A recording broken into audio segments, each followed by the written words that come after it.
सिर्फ 7 दिन में मैंने एक इंडियन ड्रॉप शिपिंग स्टोर बनाया, एक ट्रेंडिंग प्रोडक्ट के साथ 50,000 के एड बजट से, बिना किसी टीम के, और मैंने कमा लिया 10 लाख से ज्यादा का रेवेन्यू। लगता है ना अनबिलीवेबल? मैं आपको दिखाने वाला हूँ कि मैंने वो कैसे किया है, रियल नंबर, रियल स्क्रीनशॉट के साथ, हर कुछ डॉक्यूमेंटेड फॉर्म में। लेकिन कुछ लोग कैसे इस चीज में सक्सेसफुल हो जाते हैं और बाकी लोग fail. Indian e commerce tough है, कैश ऑन डिलीवरी फेल हो जाती है, एड रिजेक्ट हो जाता है और पैसे चलते हैं बिना किसी एड के। इसलिए मैंने ऐसे 3 सिंपल रूल बनाए हैं, जैसे प्रोडक्ट, फनल और एड, और सब कुछ को ट्रैक किया है। आज मैं आपको स्टेप बाय स्टेप दिखाने वाला हूँ। मैंने चैलेंजेस को 3 सिंपल पार्ट में डिवाइड किया है। पहला, प्रोडक्ट रिसर्च, ट्रेंडिंग प्रोडक्ट को कैसे ढूंढे।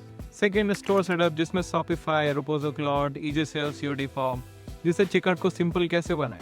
थर्ड है जिसमें एड और स्केलिंग, जैसे फेसबुक एड्स को चलाना, क्रिएटिव को टेस्ट करना और ऑर्डर को कैसे स्केल किया जा सकता है। क्या आपके पास प्रोडक्ट रिसर्च करने का कोई प्रोवन सिस्टम है, या बस अपने गट फीलिंग पे प्रोडक्ट को टेस्ट करते हो बिना डिमांड को वैलिडेट किए? अगर आप प्रोडक्ट उठाकर आप चेक कर रहे हो तो उसमें ना ही आपके ऑर्डर आएंगे, आपके एड्स के पैसे भी बर्बाद होंगे और आपकी वक्त की बर्बादी होगी। मैंने केयरफुली रिसर्च किया और चेक किया कि समर में कौन कौन सा प्रोडक्ट चल रहा है जो लोगों के लिए अफोर्डेबल भी है, यूजफुल भी है और ट्रेंडिंग भी है।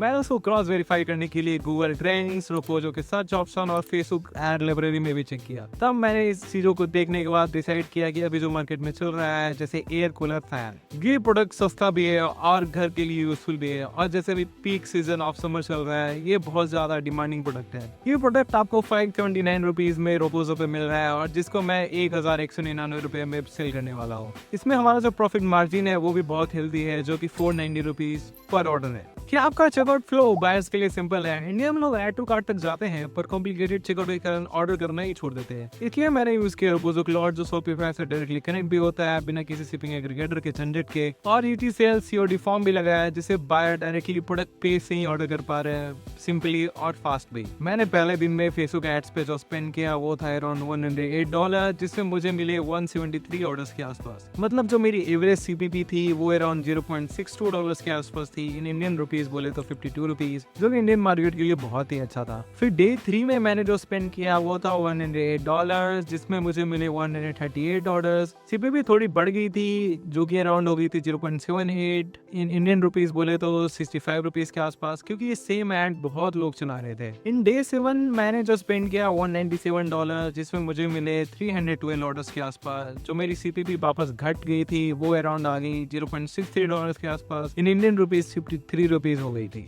जब ऑर्डर आने लगते हैं तो स्केलिंग करना भी बहुत जरूरी हो जाता है, लेकिन सब एक ही ऐड को बार बार चलाते रहते हैं, जिससे ऐड की जो सीपीपी है वो बहुत ज्यादा बढ़ जाती है और सीटीआर भी गिर जाता है, जिससे बस लोग पैसे को बर्बाद करते रहते हैं। क्या आपके पास नया क्रिएटिव है जो ऑडियंस को फ्रेश लगता है? अगर आप सिर्फ एक ही ऐड को बार बार चलाते रहेंगे तो इवेंचुअली जो ऐड का जो इम्पैक्ट है वो बहुत ज्यादा ही खराब हो जाएगा। इसलिए मैंने नया क्रिएटिव बनाया न्यू वॉइस ओवर के साथ। और फाइनल डे जो डे 7 था उसमें मैंने स्पेंड किया $197 के आसपास, जिसमें हमें जो ऑर्डर आए थे वो 312 ऑर्डर्स के आसपास थे, जो इस स्पेसिफिक प्रोडक्ट के लिए one of the best day था, जहां मैंने इस चीज को अच्छे तरीके से स्केल किया। इंडिया में ऑर्डर लाना आसान है, लेकिन इंडिया में डिलीवरी करवाना उससे ज्यादा बड़ा चैलेंज की बात होती है। क्या आपने कभी अपनी डिलीवरी परसेंट को मॉनिटर करके देखा है? मेरी डिलीवरी परसेंट जैसे स्पेसिफिक प्रोडक्ट के लिए जो आई है वो 30% के आसपास है। मतलब जो डे 1 में हमने जो 173 ऑर्डर्स भेजा था उसमें सिर्फ 60 ऑर्डर के आसपास डिलीवर हुआ, बाकी के कैंसिल और आरटी हो गई। फिर भी मेरा पे ऑर्डर अच्छा आ रहा था, क्योंकि मेरा जो एड कॉस्ट था वो बहुत ही सही था, जिसके कारण मैं प्रॉफिटेबल था। अब बात करते हैं फाइनल नंबर्स की। क्या 10 लाख 7 दिन में पॉसिबल है? रेवेन्यू दिखाना बहुत ज्यादा ही आसान है, प्रॉफिट बनाना ही सबसे ज्यादा यहाँ पे टफ गेम होता है इंडियन ई कॉमर्स में। ये मेरा एड स्पेंड है और ऑर्डर का ब्रेकडाउन है। डे 1 में जो हमारा 15 मई था उसमें हमने स्पेंड किया अराउंड $107, जिसमें हमें 173 ऑर्डर्स के आसपास है।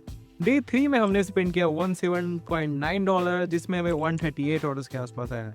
इन डे 7 हमने स्पेंड किया $197, जिसमें हमें 312 ऑर्डर्स के आसपास आए। जो हमारा टोटल रेवेन्यू था वो था 9,86,770 रुपए का। हमारा जो एवरेज एड स्पेंड था वो था 46,200 रुपए के आसपास, जो कि इन डॉलर्स बोले तो $525। एवरेज जो हमारी एड कॉस्ट थी वो थी 88 रुपीज, इन डॉलर्स से $0.66 के आसपास। नेट प्रॉफिट जो हमने 100 रुपए बनाया वो था 2,940 रुपीज। लेकिन जो मेन चीज है इसमें ये है कि शॉपिफाई इन एवरी 100 ऑर्डर्स और यू कैन से डैट कि in every order we get a bonus, जो कि था 57 रुपीज के आसपास। जो हमारा डिलीवर ऑर्डर था वो था 30 ऑर्डर्स, तो हमारा जो बोनस इसे मिलता है पर ऑर्डर था वो 57 रुपीज। तो 30 डिलीवर ऑर्डर्स में हमें जो एक्स्ट्रा बोनस मिला है वो 1710 रुपए का है। तो टोटल प्रॉफिट जो हमने बनाया है इस ऑर्डर पे वो है 4650 रुपीज का। सो जो टोटल जो हमारा प्रॉफिट हुआ, जो हमारे टोटल ऑर्डर्स थे वो थे 823, उसमें जो हमारा टोटल प्रॉफिट हुआ इंक्लूडिंग द बोनस